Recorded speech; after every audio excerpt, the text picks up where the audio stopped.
that open up your hearts? Yes. That opened up mine. Especially when I saw when it opened up yours.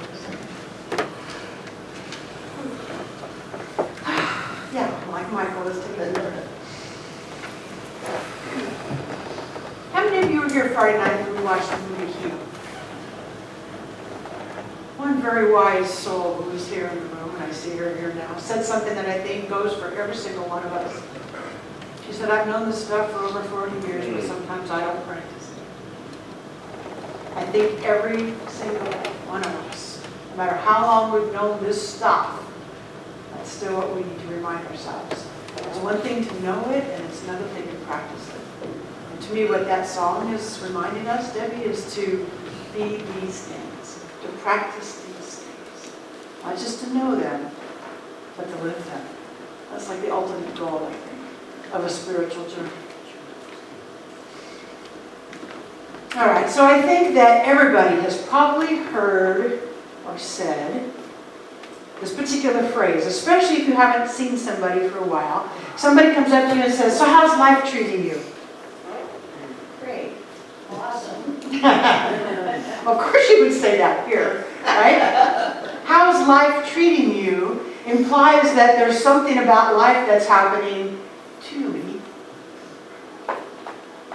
Something happening to me. How's life treating me? In this philosophy, remind us again and again and again that we're saying that nothing is happening to us, it's happening through us. We believe in a reciprocal nature, a reciprocal spirit. We don't believe in a God up there who's doing something to us.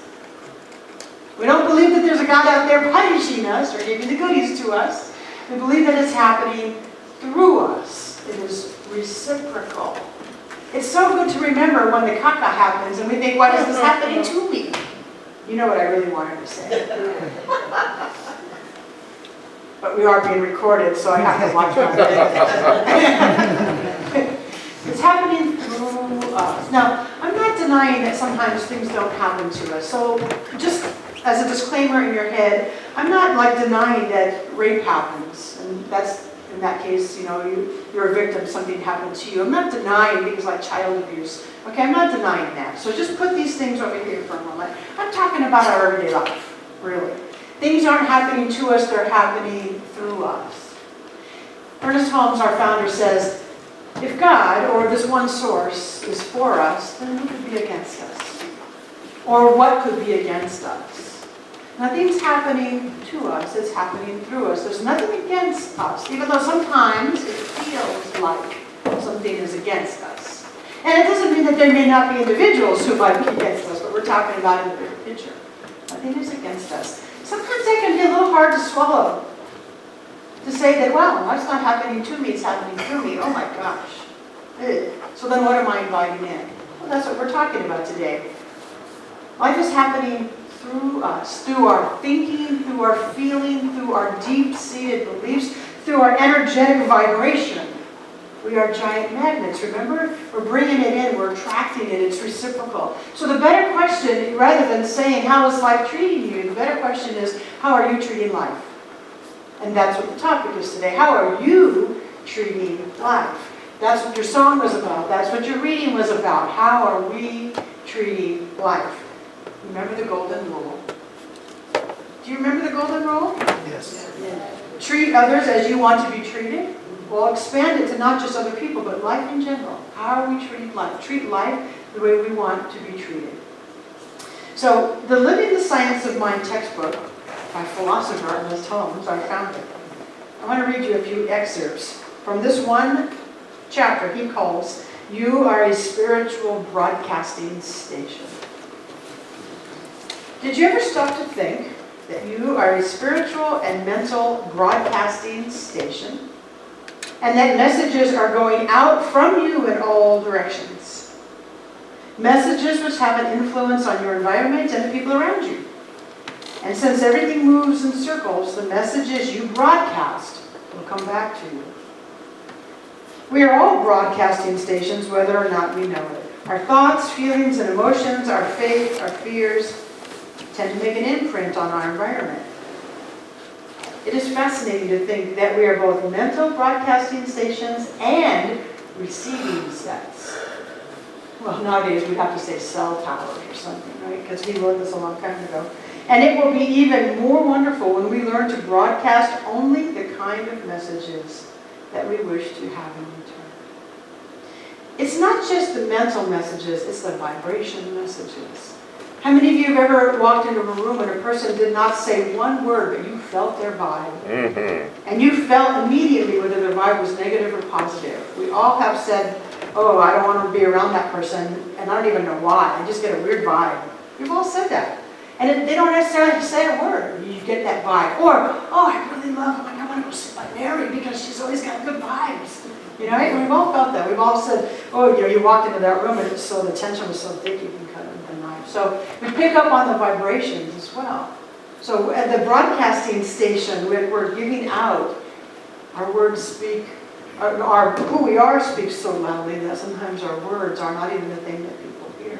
People pick up on our vibrations. And so he's reminding us that if we want the good coming back to us, if we want to be the receiving set that receives the good, it has to start with us. It's the same message that we talk about all the time. But we need to remember again and again and again that what's going out from us is affecting other people. But we can't live in this world isolated. We don't live in this world isolated. And so our vibe and our thoughts and our words make a difference everywhere. They for sure make a difference to the people closest to us. We know when we wound another person. We can tell. We can see it in their face. We can feel it. We wound them. We can't unwound them. So we need to be careful about what we're saying. What are we vibing? What are we giving out? Now, I always like to remind myself that it's not every single little thing that I say or do, because goodness knows that there's times that I don't have good vibe. There's times that every single one of us are in a bad mood. And that's just part of being human. We get in a bad mood. But in the general tendency, we want our life to be about being loving. So let's ask ourselves this. Just check in with your heart. Am I loving, generally speaking? Am I kind, since that's our word today? Am I generous? Am I authentic? Am I in integrity? Am I patient? I'm going to let that be just a little longer. Am I patient? If we're honest, sometimes yes, maybe sometimes not. Am I forgiving? We check in with ourselves. Here's how I know it for myself. If I'm receiving a lot of that back, if a lot of people are being authentic with me and forgiving with me and patient with me and kind with me, what I know is that I'm being that. Because the broadcasting station is coming right back at me. So you can check and see how people are treating you. Life isn't happening to us, it's happening through us. If people are treating me unauthentically, in other words, they're lying to you. If people are not being patient with you and they're expecting you to jump through hoops, if people are not being very kind to you, where's the first place to look? On the inside. And that's why I say sometimes it's a hard thing to swallow. Wow, this person's being so mean to me. I wonder if there's anything about my energy. Now, sometimes there's not. Granted, sometimes some people are just jerks and they're just being mean to us. But more often than not, if we will stop and ask ourselves, what's the vibe I'm putting out? We will see that there's something within us that can be tweaked. And so I keep the thought in my head, if I'm feeling for some reason that I'm not being very loved, it's not even very true in my life anymore, but let's just say for all intents and purposes, I'm not feeling very loved. Usually if I stop and look, it's me. And so I remind myself, if I want more love, I got to give more love. Otherwise we're just stuck and nobody loves me or I'm not getting very much love and it gets no better. If I want more love coming to me, I got to give more love. And you can apply that everywhere. If I want more abundance in my life, I must be generous. I must be giving it out. If I want more authenticity coming back to me from others, I must be authentic. Whatever I want more of, I must be willing to give more of. Sometimes we say, yeah, but I'm giving and I'm giving and I'm giving and I'm giving, and that's still not coming back to me. Well, maybe in that particular relationship, if that's really true that you're giving and giving and giving and it's not coming back with a particular person, maybe it's time to walk away from that relationship. Because there are plenty, billions of people on this planet who can love you back, who will be authentic to you, who will be generous with you. Lots and lots. So it's also valid to walk away from a relationship that's not serving you. By and large, we check ourselves and we will see. In the Buddhist tradition, they put a lot of emphasis on kindness, which is why I live for kindness. They talk about the value of being kind and how it sounds so simple to be kind. And yet sometimes we're challenged with it because people push our buttons. You know, life doesn't always go exactly how we think it's supposed to, but kindness goes so far that for a whole philosophy called Buddhism to make that such a big value, it tells you how important it is. Kindness. I have a quote that I want to read you that's a Buddhist quote. Imagine training your mind so that when you look at every single living being, you think, my enlightenment depends on that being. Oh, now listen. Gosh, when I read this, I'm like, oh man. The drunk who just got on the bus, my enlightenment depends on him. The soldier in Iraq, my enlightenment depends on him. My brothers and sisters, the teller at the bank, the janitor at my workplace, the President of the United States. I thought that was apropos that was in there. The suicide bombers in the Middle East, the slug in my garden, my 8th grade boyfriend or girlfriend, babysitter when I was a kid. My enlightenment depends on each of them. Think about that. All sentient beings are actually that precious to us. Imagine training your mind so that when you look at every single living being, you think, my enlightenment depends on that being. If you've been around here for a long time, you already know why this is true. But if you're going, what? If you're thinking, why would my enlightenment depend on that being? If we are so willing, all those people that this little paper mentioned, and it can be more than that, are our teachers.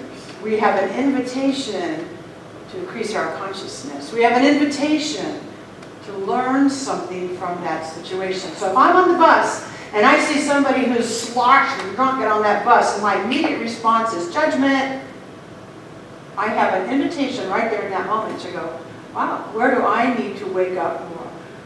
Maybe it's compassion. How can I feel compassion for that person? Rather than the first thing was judgment.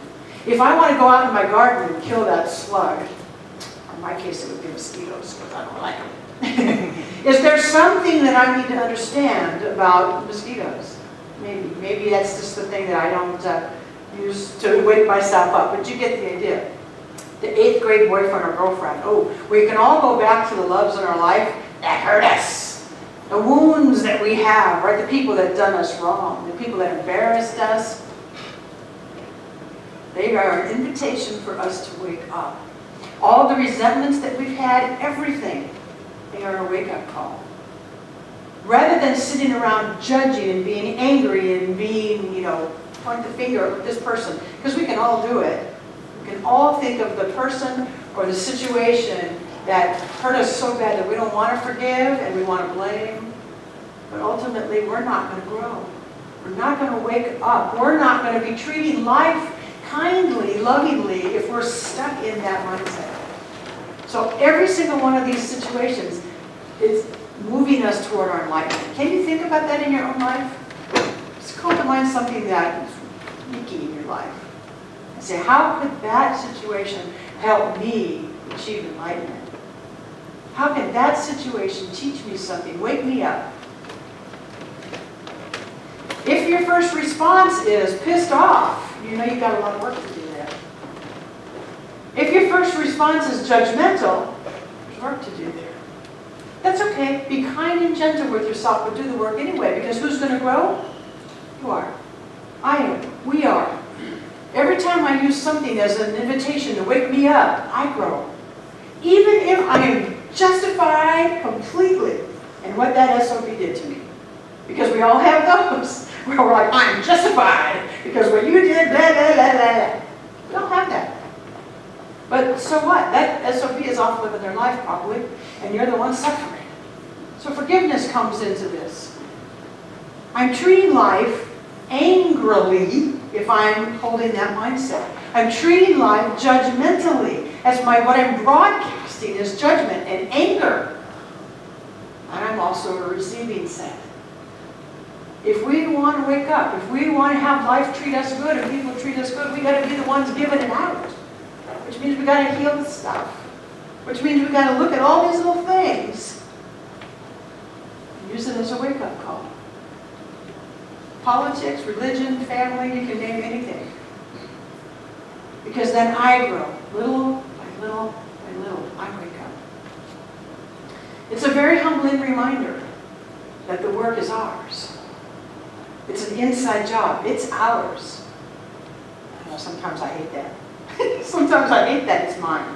Sometimes I just want to say, I don't like you, that's all there is to it. And sometimes I do. There are some people that I just, close that door. But I still go do my work. I've closed that door, I don't want to be around you, but I'm still going to say, and what does it mean for me? It's a humbling experience. And it's a humbling experience to remember that our perceptions of life are just our perceptions of life.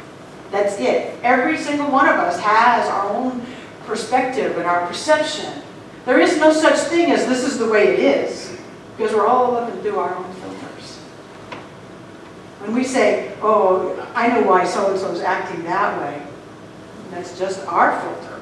So why am I perceiving that? That's where the job comes, is back inside. Wayne Dyer said, when we change the way we look at things, the things we look at change. When we change the way we look at things, the things we look at change. Check that phrase out for yourself. Because when you change the way you look at things, it doesn't matter whether anything out here changed or not. It changes because you see it different. Your perception is different. So if we say it's an inside job, it comes back to us. We can ask ourselves, is there anything that I need in my mental health to adjust? If there's something that we find in there to adjust, make a new choice. We can ask, is there anything in our heart of hearts that needs to be adjusted? Is there some way I need to look at life differently? Is there some way that I can use this situation to wake me up and help me grow? Please don't chew them all at once, however. Pick one at a time, because the answer is always yes. There are things that we can make adjustments. There's perceptions that we can change. There's more that we can muster up inside of us to give out. If I want more love in my life, I have to give more love. If I want more abundance in my life, I have to give more abundance. That's just the way this thing works. And we call it a spiritual law. It's a reciprocal nature. And as we put out, it comes back. And so check it out for yourself. Ask yourself when you go home today, where's my wake-up call? How can I find a way to be more loving? How can I adjust my perception? And then make the choice to begin to give it and watch what happens. Watch what happens when you give kindness. Watch what happens when you give generosity and love. Watch what happens when you are patient and forgiving. And then next time somebody says to you, how's life treating you? You can say, great. And let me tell you why. Because you know about the reciprocal nature. Let me tell you why. It's not telling somebody what to do. The conversation Mary and I had this morning. We're not telling somebody else what to do. Life's treating me great, and let me tell you why. This is my experience. I want all of us to be able to say that. Life's treating me great. Because when you say life's treating you great, what I know is you're treating life great. That's exactly what I know. And when I first said it at the very beginning, how's life treating you? A lot of you did say, great. Because you know that it starts with you. And so let's just close our eyes. Let's just take these ideas that we have. And breathe deeply.